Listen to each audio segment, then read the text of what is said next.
This magic moment. Now, this magic moment. Orlando rises. That's the winner for the Magic. Legends live. Here's Hideaway.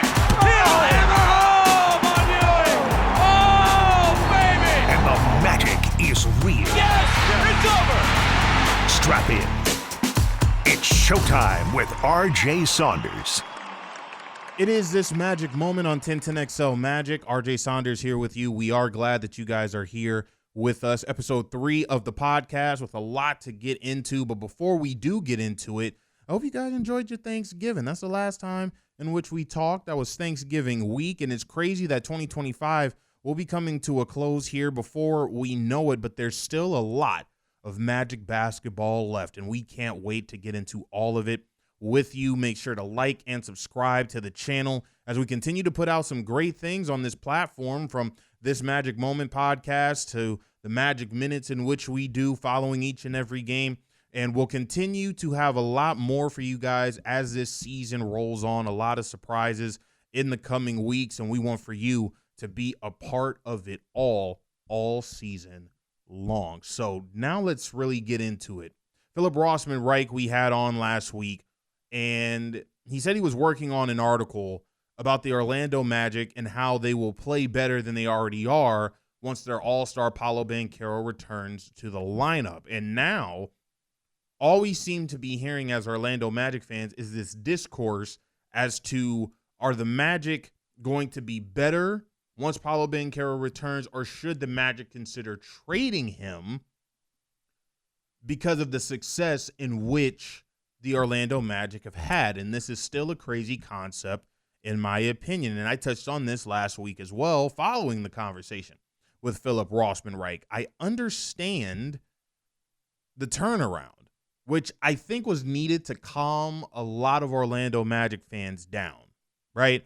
Desmond Bane is showing you why you traded the picks you needed to in order to acquire them. I do believe that Jamal Mosley isn't experimenting with lineups like we saw him do early on in the year. Jalen Suggs, he's beginning to ramp up to his normal minutes, and he's being that pest on the basketball court that we love seeing. Defensively, you're back to a place where you would like to be, in my opinion. But now we're in the talks of maybe the weak link in all this is Paolo Banchero. I just don't understand. And according to Ryan Russillo, there are some execs that are like, maybe you should trade this guy because you play better without him. And it further just makes me believe, okay, those who are saying this probably aren't watching the Orlando Magic games and the star that is Paolo Banchero. So far this season, he's averaging 21, 8, and 4. He's a guy that can get his own shot whenever he wants to. Now, not all the time are they the greatest looks, and you may not understand the dribble, fade away from 20 feet that's long and goes off the back of the rim. However, this is where I feel watching the team succeed in the way in which they are, I feel is only going to be a benefit to him as well as the team as a whole. Tracy McGrady was on NBC on their pregame show before the Magic faced the Chicago Bulls, and he talked about it as well. The plus side of Banchero, seeing his team play the way in which they are in his absence. For me, being that star player that's out and watching my team, first of all, I was a star player and never had the opportunity to watch my team win while I was sitting out that amount of games. So refused to do that. But I'm looking at this, and a lot of chatter is around this because they wasn't playing great basketball when Paolo was in there, and now they are. And I think as a player, you could look at that, hear the chatter, and think that's a threat to you. But actually, that should be encouraging to Paolo because he's a very smart basketball player. He's a great basketball player. And when he comes back, that load doesn't have to be heavy for him, right? He can come in and really just concentrate on giving more on the defensive end, right? Being a facilitator, because what you don't want to do is come back and interrupt what these guys have going on with holding the ball, being a ball stopper. So I've got a lot of questions for both of you right now. T-Mac, starting with you. Just with Paolo, is there a way that they're playing right now without him that is more beneficial, more suited to their talent? Yes. And so when he comes in, will he have to fit into whatever they have found out without him? He should fit in. That's exactly, and that's what I'm saying. He should just come. One thing you could do that will not disrupt flow is defensive intensity and be a ball mover, right, and be a facilitator. That's what he can do on the offensive end. He's going to be fine coming back, integrating, because they are playing so great that he understands. He's a very, very smart basketball player that I don't have to do much. I could just come in and fill my spots, right? The first few games, just fill it out a little bit, and then be that closer that they're going to need. They're going to need him to be a closer for this team to reach the heights they want to reach. So there was this stretch run, and I don't mean to bring up the Los Angeles Lakers into an Orlando Magic podcast, but I am, just to make a point, also because I'm a Los Angeles guy. But I believe it was 2001. Kobe's out with an injury. And he got to watch how the team played, and they got rolling without him. And I think it gave him an opportunity not only to see where he could attack, but how he could also initiate the offense for others, whether it was getting the ball into Shaq, getting it to guys like Derek Fisher, Robert Horry, Horace Grant, what have you, and also even play off of the ball and become a threat. And we know how that season ended. The Lakers win the NBA title. They only lost once in the postseason, and that would be against their league MVP that year in Allen Iverson. Personally speaking, even with the run that the Lakers had during that stretch where Kobe was out, I don't think they go on that historic run without Kobe, but it doesn't negate the fact that maybe that time off was needed. Now, we know what Los Angeles and the Shaq and Kobe era was in terms of the cornerstones fighting. It's my team. No. It's my team.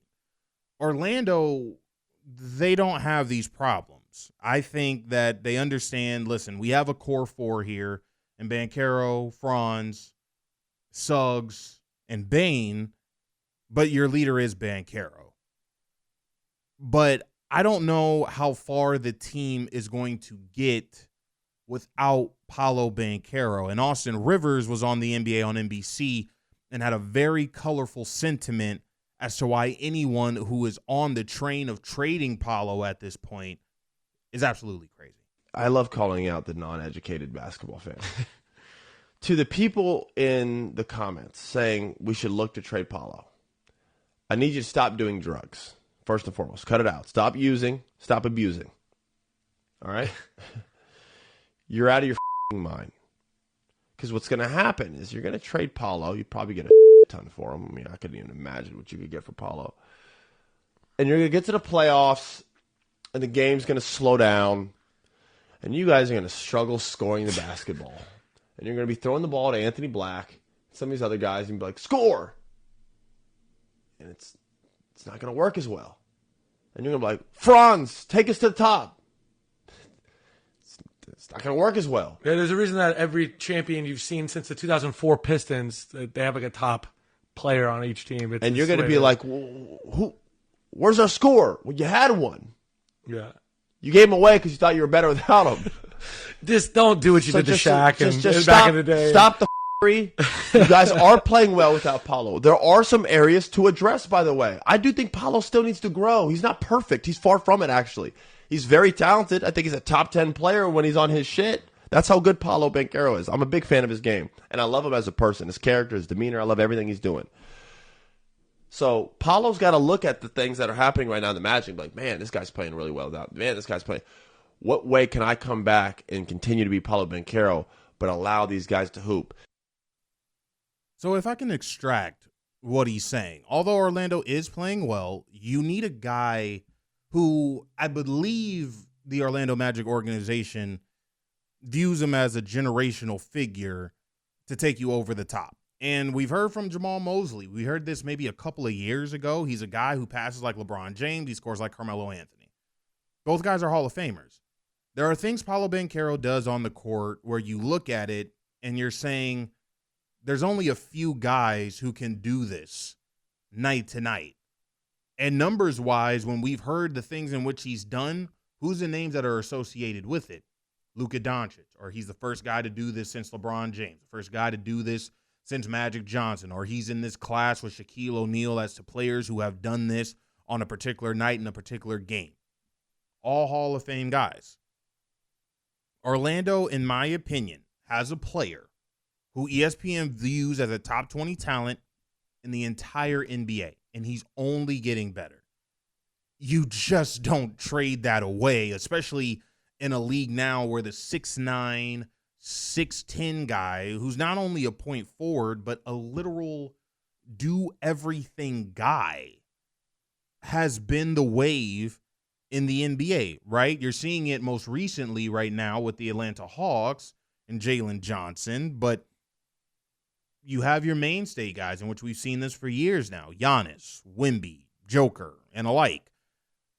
Those last three guys I mentioned, it's like if you have those talents from a guy who can dominate in every aspect of the floor, you feel really, really good about any game you're in because you have that guy on your team. Orlando is going to feel that once Paolo Banchero returns to the lineup. And Anthony Parker joined Mike Bianchi as well as Brandon Kravitz, and he spoke on this as well as to just about the time it's going to take for Paolo Banchero to get his legs back under him.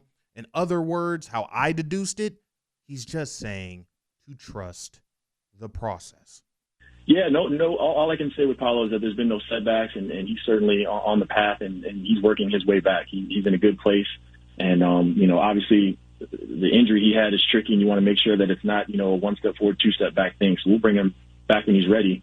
But I'm so glad you asked because you hear the chatter, and the idea that this 6'10" do it all forward would somehow take away from the team is crazy. I think there's certainly going to be a process to integrating anybody back in. We integrated Desmond in, and it takes time to figure these things out. So there will be a process, but Paolo is 23 years old. He does everything on the court. There aren't too many players that can defend him on their own, and his best basketball is ahead of him. So we're excited to add him on to what we're doing right now. And maybe that is the fear that some Orlando Magic fans have. They believe that the train is going to proverbially slow down just due to the fact that Paolo Banchero comes back. You're waiting for him to get his legs under him. So there may be a few games in which you lose that you probably think you would have won had he not been into the lineup. I don't know. I'm just guessing. But this is where I agree with a guy such as Tracy McGrady. I don't think that he is going to be a guy who is going to say, okay, I'm back, give me the ball, move out the way. I think this is going to be a guy who is going to say, like Kobe did, how can I fit into this? And honestly, he has done that before, where he has fit into a system as needed. But he's also a guy that you can go to in the last 5 minutes of a game and say, take me home. So the blessing in all this is that you understand for the second straight year, you can win games in the absence of your best player. But when he gets back, you can also say, hey, we can sit you until about the 7-minute mark of the fourth quarter where you're rested enough because we have the horses and we have the depth as a team to be able to hang on until we get you back in the ball game. But I think the Magic, in my opinion, also understand that this is a guy that is going to get them out of a lot of trouble in games where they are in said trouble. Because having the potential Hall of Fame talent in your hands, if he keeps going in the direction they're going, I believe personally this is where it gets exciting for an Orlando Magic team that came into this season with such high expectations. And they're now without Paolo right where they want to be as a top 5 team in the East. But with Paolo, I think you may have the ability to be a top 3 team in the Eastern Conference. And heck, the way the East is right now, I think there are still a lot of questions here. We see what the Detroit Pistons are doing. We understand the Knicks are going to be in the mix as always. Don't look now, but the Toronto Raptors are the feel-good story. Can they keep it up for an entire year? We don't know. But the Magic were one of the teams when the Desmond Bane trade went down that a lot of individuals were circling in as a team that's going to represent the Eastern Conference. What they're doing right now without Paolo Banchero is absolutely sensational. How much scarier is this team going to be once Paolo Banchero's name is called in the player introductions once again. And it's probably coming up sooner than we know it. And for those who want to trade Paolo Banchero, look at what happened in Dallas. Dallas is still trying to recover, and there's probably going to be stories upon stories for years to come as to this Luka Doncic trade. You just don't trade supernovas that haven't even hit their prime yet, and you see how Luka Doncic is dominating the league right now for the Los Angeles Lakers. Paolo Banchero is going to do the same thing. This is just a guy that is still continuing to develop himself. So not only as a team are the Magic probably one of the more scary bunches in not only the Eastern Conference but the entire NBA, but you have probably one of the more scarier players in the NBA just due to the fact that he is not fully polished yet. But those are just my thoughts. I'd love to hear yours in the comments section. Should the Magic consider trading Paolo due to the success that they are enjoying? Of course they shouldn't. But if you do want to talk about that or anything Magic related, let us know. So let's welcome in Ryan Kaminsky of Orlando Magic on SI. I want to get a bit deeper into this Paolo Banchero talk with him. Also want to discuss Desmond Bane a little bit because some Magic fans were upset, also impatient, and are now potentially saying, holy crap, Memphis just gave this guy to us, and we're absolutely thankful about it. So let's welcome in Ryan Kaminsky to this Magic moment to break all of this down. All right, so joining us now is Ryan Kaminsky here on this Magic Moment on 1010XL Magic, Orlando Magic credentialed media for Orlando Magic on SI. Very excited to break all things down with him when it comes to this ball club who has seemingly turned it around as of late. Hopefully going to get healthier as we still await the return of Paolo Banchero, which we'll get to here in a moment. But first, want to thank Ryan for taking out the time with us here on the podcast. Mr. Kaminsky, man, how are you? Hey, RJ, thanks a lot for having me on. I'm doing great. Excited to talk a little Magic hoops. Good time to talk. Obviously, coming off a little loss last night, but I'm doing good. The team has been real fun. The last stretch here, they're finding their groove. So it's a good time to be enjoying some Magic basketball. Certainly is an exciting time there in Orlando and for Magic fans all across the country, all across the world for that matter. Now, you do bring up the tough loss that they took at the hands of the San Antonio Spurs just last night, a questionable call in the game's final seconds. But aside from that, this has been a team that it feels has completely turned it around. They're back where they want to be as a top 5 team. I do believe also that once you get Paolo Banchero back, you'll be a top 3 team within the Eastern Conference, certainly be in the mix in which many felt that you would be to begin the season as a team that's going to be a force in the East and probably competing to represent the conference in the NBA Finals. But what would you attribute to the turnaround for this Orlando Magic team? Two big moments on the season stand out for the turnaround. And last night feels like an outlier, like you said, where that last shot, it looked like Isaac got a clean block for the fans on the Jumbotron, but on a second angle, he must have had his hand on the shooter's hand as it went up, and there was a kind of a clear foul. So it was really, that along with some other rule technicalities, there was no point in challenging, and that was just the result. But honestly, with the game last night, I think the coach would tell you too that it was just as much about the effort or lack thereof in the first half, like just being a little off focus-wise, not the normal Magic standard of kind of the big men finishing strong at the rim and rebounding and all that. But, the turnaround is kind of the opposite. I would say the big one is after Detroit early in the season, the Magic are on this really long road trip, longest road trip they've had in a while. Right. And they end up in Charlotte and Washington. And after a loss to Detroit, they kind of wake up. And the defense turns on the Jets. They force, I think it was like 17 turnovers in Washington and 18 turnovers in Charlotte or something like that. Like back to their elite turnover forcing ways that has not. They were like bottom 10 in defense the first couple games. They were just kind of sleepwalking to open the season in a way. But they found their defensive groove. They've been top 2 defense the last 2 years because of those turnover forcing ways and their rebounding especially. So they finally did that again, starting around then. So that led to them going on a 5-2 stretch to find their groove. Things are looking good. And then his second big moment, Desmond Bane hits the buzzer beater game winner in Portland. Right. I mean, electric moment.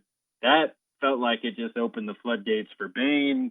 This Magic offense kind of just collectively eased the pressure a little bit, gave a little collective sigh of relief that this is working. That's the kind of shot. That's because Bane had struggled to hit his threes until that moment, and then he's been on fire ever since, leading the team and shooting and back to his normal ways. And honestly, has another level he can still get to based on his history as a shooter. But those are the two moments I think that the defense turned on, and then Bane's big shot, just kind of building that camaraderie together, kind of reassuring the group that this is something that could work, and Bane just being electric as a shooter ever since, and taking over as an all-around scorer and driver since then.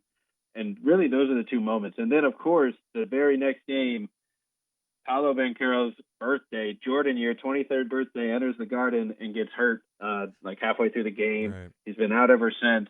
And that's become more of the polarizing topic for the sports world and basketball world.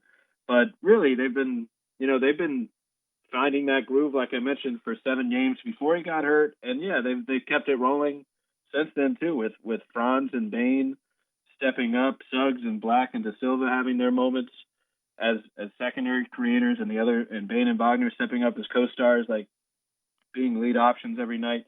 So, the team has found its groove. Certain things, might be more clear, like in a role hierarchy, knowing what you need to bring every night at the moment. But, the potential of what this team could look like with all these different skill sets that are complementary, just thriving together is really scary. So that's why, it's exciting times, because Banchero could come back and this team could continue to just, take a leap. Speaking of Desmond Bane, who you brought up just a couple of times, you have to love NBA fans, right? I mean, specifically Orlando Magic fans. Desmond Bane, here's a guy who had a slow start to the year, and you're already beginning to hear the, oh my goodness, this is why we shouldn't have given up the first round picks, in which we did. But now he's been what you thought he was going to be once you acquired him. And he's a guy that's now giving you much needed scoring help in the absence of Paolo Banchero. He's cementing that defensive identity that Orlando has created throughout the last couple of years. Just what have you liked from the recent play of the Magic star? Yeah, I mean, we just touched on it a little bit there with not just the shot, of course, the big moment that just changed everything for this team, I think. But really for him, just kind of hitting one, seeing the ball go through the net, because he was struggling to shoot from outside to start the year, and he's by the numbers one of the best 3-point shooters in the entire league.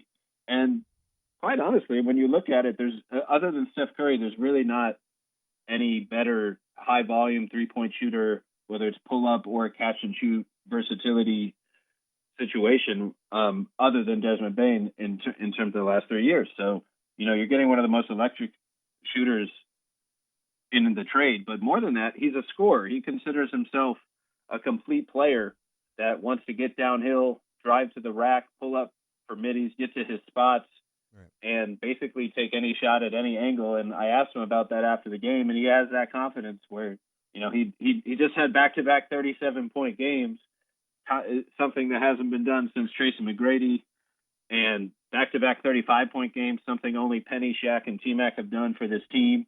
Right. Those are high praise numbers. You're doing something right. And it's I believe it was Dean Oliver just shared a net rating chart of kind of or net points, I should say, of essentially net points that a player adds to the team. And it showed that up until that shot against Portland, he was kind of still finding his way. But ever since then, he's just added overall winning impact to this team more and more and more and more. And it's for a couple different factors. But, this team can trust that it can get a good shot out of a Bane offense just about any time down the floor. Normally it's pick and roll with Wendell. Him and Franz kind of taking turns doing that. But, there's been a lot of variation, too, to try to use him off ball, around screens, running off handoffs. But, he's been probably Orlando's just as reliable as Franz in terms of just being a primary offensive option with Paolo out, and it'll be interesting to see how they kind of rework those three roles once he's back. But in my opinion, it'll just look kind of like not my turn, your turn, but just like whoever's hot that night will probably get more looks because all of these guys are capable of popping off, not just for 20, which is what they'll average, but 30 on any given night. Now, help me with this Paolo Banchero topic, because we've heard many pundits from around the league talking about execs are saying trade him due to the fact that Orlando is playing a lot better without one Paolo Banchero. Then you have those of the Austin Rivers opinion saying that you guys don't know what you're talking about because he's only going to enhance what the Magic are once he gets back on the floor. Just in your opinion, how does sitting and seeing what Orlando is doing kind of benefit Paolo Banchero, and how will he enhance this Orlando Magic group once he comes back? So we just hit on that, and that's kind of what I was getting at, I think, without even realizing it. Because yes, I just wrote a 2,500 words about why, of course, the Magic are better with Paolo Banchero, their superstar, right, on SI. You can find that piece on SI, Magic on SI, this Sports Illustrated outlet covering the Orlando Magic now. And it mentions the Austin Rivers quote that you're talking about as well, where, it's essentially that idea where there's multiple things at play. Paolo Banchero has already adjusted to the team's new pace, to the team's new style of play. He's built for it. He's better running in transition and getting downhill probably than any other time. Like, that's when he's at his best anyway. Right. So if they're playing faster, they're using him as a screener and a roller, they're getting kind of the best out of him in his ideal role in that sense anyway. And what, the big conversation is like, can he adjust his game? It's like, yes, he's already doing that. Right. But clearly what people are getting at is that he also likes to slow down the pace and the ball to look for the ISO or the post up. And that's not in line with the way the Magic have been playing and winning these last few games, where everyone is much more reliant on the drive and kick screen game off the handoffs and the pick and rolls. Right. But Paolo doesn't. That's what makes Paolo special and unique, and what could unlock this offense to another level is he doesn't necessarily need a screen to create a good shot for this team. In fact, you could handle. I just asked Coach Mosley before the game last night about this idea about that, how Paolo's return not only runs in line with what the Magic already do well, but it unlocks the playbook because of his matchup-proof scoring versatility and kind of his role malleability, where he can go one play as the screener, the next play he can run the pick and roll, the next play he can run a post-up, next play he can run an ISO, transition dunk, early steal post-up or something. I mean, he essentially that the Magic's offense is as efficient running literally any play through Paolo as they are doing anything else. They're averaging like 0.9 to 1 points per possession, no matter what play you run through Paolo, whether it's him standing there for 20 seconds and chucking a midi pull-up, or like using him in all these off-ball movement ways. Like, obviously you want a better shot, but the point is he can make that shot and take that shot, and there are not many players that can do anything about it, with him being, having that Carmelo-ish build where he's fast and agile and strong and can hit the midi pull-up or come at. He can beat fast players with speed or strong players with strength, and that at 6'10" with his shot release, confidence, the ability to pull up from anywhere, he's a special talent, a rare skill set that is just going to take this team to another level. And he can kind of play the 4-5 more so for small ball idea lineups that no one else really can, as kind of a playmaking hub. So that's interesting as well, that, you don't really see as many Desmond Franz pick and rolls where Franz is rolling hard to the rim. He might pop and he might short roll to the elbow, which Paolo will do as well. But Banchero does add that other element as a strong roller, play finisher, dunker at the rim that is just more of a bigger force getting downhill, while Franz is obviously elite in his own ways. The scariest thing about all this is that Paolo Banchero is still a guy who's continuing to develop. And, I mean, we've seen what he's been able to do in his first few years in the NBA, but he still has many opportunities to get better. ESPN coming into this year had him as a top 20 player in the NBA going into this season. Now, I think once he comes back this year for the ball club, he's only going to skyrocket, not only this year, but for seasons to come when the Orlando Magic are competing for NBA championships. So when it comes to his development and getting better, what would you like to see from the All-Star? The way I think he can adjust the most is some of the ways that we just hit on. He's already this season before the injury had the most efficient season of his career, and it's partially, I'm sure, because of his off-season development, but it's also clearly because of the shot selection he's taking is just generally more efficient. He's getting more shots at the rim and more free throws than ever before, and fewer twos and fewer threes. We'll see if that trend continues, and it might regress in some ways between the way that the game is called early in the year. There's normally more fouls. So we'll see if that, has anything to do with it as well. Right. So that's just an example of he's already adjusted his game some to the pace and the style of play that this team is rolling.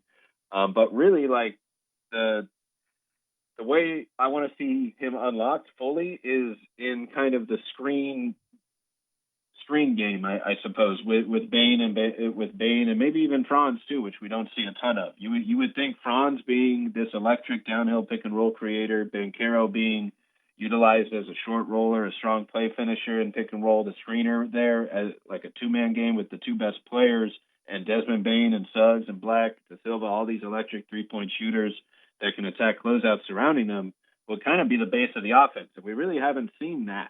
So maybe that's kind of just in the cards down the line, and they're building a system around that to see what else works. But that's, I think, like, they have one thing that has worked as the season has progressed is a little less experimenting and a little more just run offense through Bane and Franz. Right. And now, and Banchero before that. And just pick and roll or hand off through the main guys, let them go to work. And they've gotten to the rim. The team averages a lot of drives and a lot of shots within 5 feet, and they actually are passing the fewest amount of passes out of those drives, but they lead the league in free throws. So that's because they're looking to score, attack the rack, draw fouls on the drives between Bade, Franz, Anthony Black now exploding. So, Banchero will just kind of roll right into that. Like, I don't think there's really any holdup. The way everyone's talking about him is as if he literally is saying something along the lines of, like, I will not do anything other than take ISO mid-range fadeaways the rest of my career. Right. And it's like he's never said anything but the opposite. Right. And, like, he just because he likes to take shots that are aesthetically cool to people that like to watch basketball or appreciate the midi pull-up game and all that, like, doesn't mean it's, I don't know. It doesn't mean that's the only thing he wants to do or can do. Like, I've literally asked him, about the pick and roll partnership with Bane, and the first thing he says is, like, he wants to do that more. He realizes how easy the offense becomes when it's just a quick read and react decision from the elbow for him to shoot or pass or drive after setting a screen for Bane and theoretically Franz, who can also draw two. So, these are three players that can draw two on any given night. And once you have three all-stars threatening different to score in different ways, that's how scary this offense can become in theory. And that's kind of the best version of it. So I think the team's just trying to find the way to build towards that potential outcome. Now, Orlando has some pretty tough games this month. You're going to be going back on the road to face New York. You have 2 games against the Denver Nuggets, 2 against the Miami Heat, and don't look now, but you're going to be facing the feel-good story in the Toronto Raptors also in December. Just what would you like to see from this ball club to close out 2025? Yeah, the schedule's turn around real quick. I think this team really wants to make some noise in the NBA Cup, like, first and foremost. I think that is something that seems like it matters, a little more than normal. I know it can be, it's new, so it's not as serious as, the playoffs, but, for the teams that are actually in it, winning a tournament, going to Vegas, winning a little mini tournament, and, winning the $1 million prize, splitting that, getting the bragging rights, more than anything, I think it could just continue to help the camaraderie of this new group that wants to build moments together. Like Desmond Bain and Anthony Black seem to be building some fun chemistry.